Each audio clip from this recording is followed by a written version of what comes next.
प्रभाग 30A में नहीं होगा उपचुनाव, एमआईएम का दावा।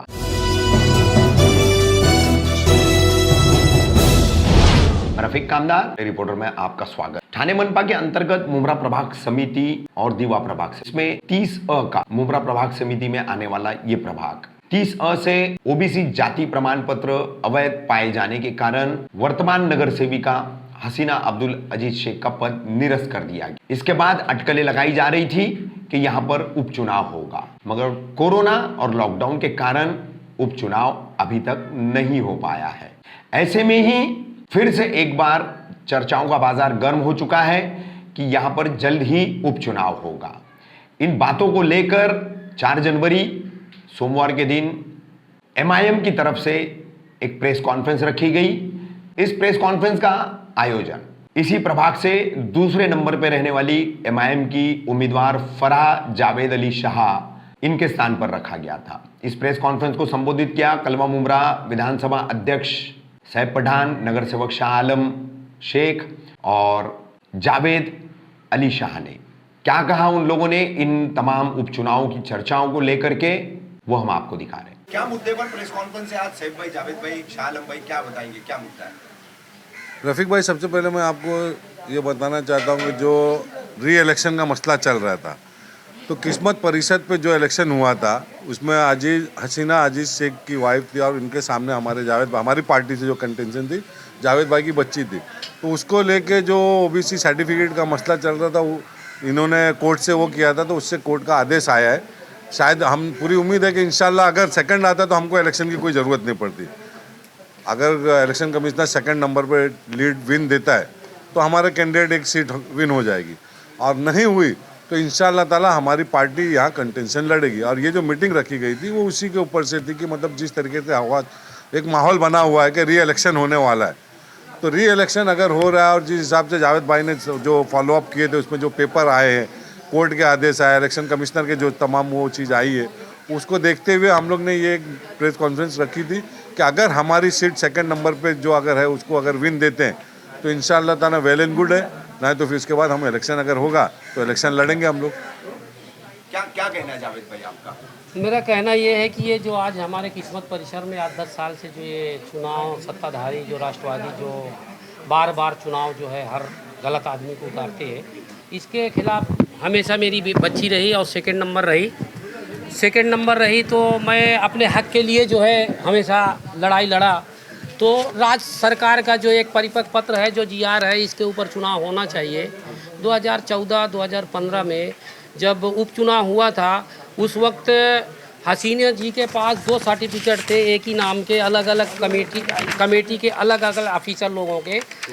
तो मैंने उनको राइटिंग में लिख के दिया था कि इसके पास 2 सर्टिफिकेट है और इसका जो फॉर्म है ये गलत है, इसलिए आप बिन विरोध मुझे चुन के दें, इसका गलत है। तो ये मुद्दे के ऊपर मैं राजनीतिक आयोग के पास गया हूँ कि पहले 2014 में मैंने जब ये कानूनन में बात किया हूँ तो निर्णय अधिकारी ने मोटी रकम पैसा खा के वो सामने वाले को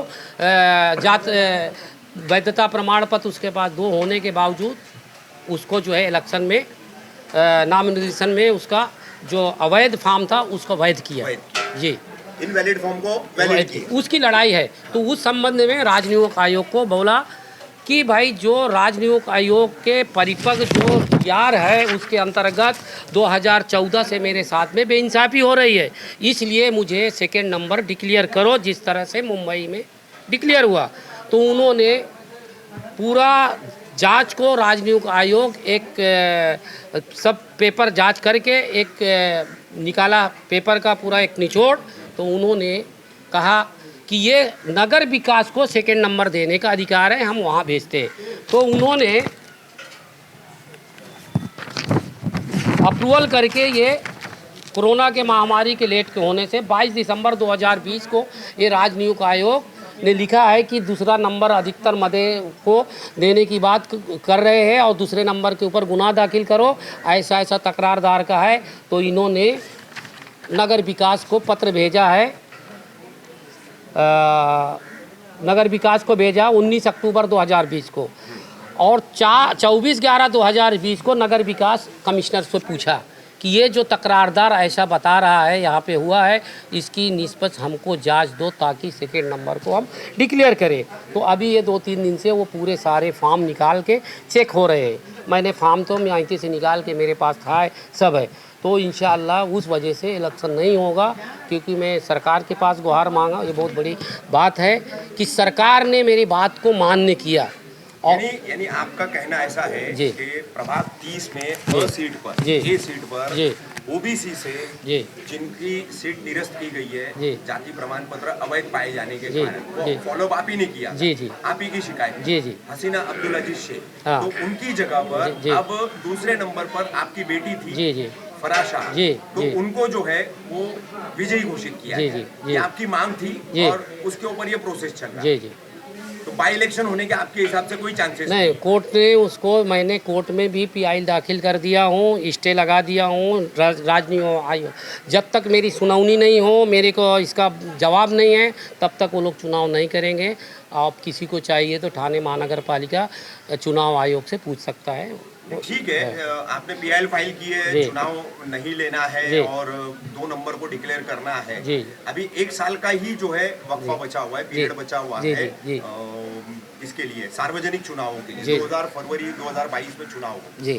तो ऐसे में अभी वसई विरार मनपा है, KDMC मनपा है, कई और नगर परिषद नगर पालिकाएं हैं, उनके सबके चुनाव जो है ये पिछले 6 महीने पहले होने चाहिए थे, लेकिन उनको आगे धकेल दिया गया जी। कोरोना की जी। वजह जी। से, लॉकडाउन की वजह से। तो ऐसे में आते 1 साल के अंदर जो है आपके पक्ष में फैसला क्या नगर विकास मंत्रालय देगा या हाईकोर्ट से मिलेगा? कहाँ से उम्मीद है आपको? देखो, हमें जो है हाई कोर्ट से तो पूरा क्लीन चिट मिल गया था, ऐसा बोकस था।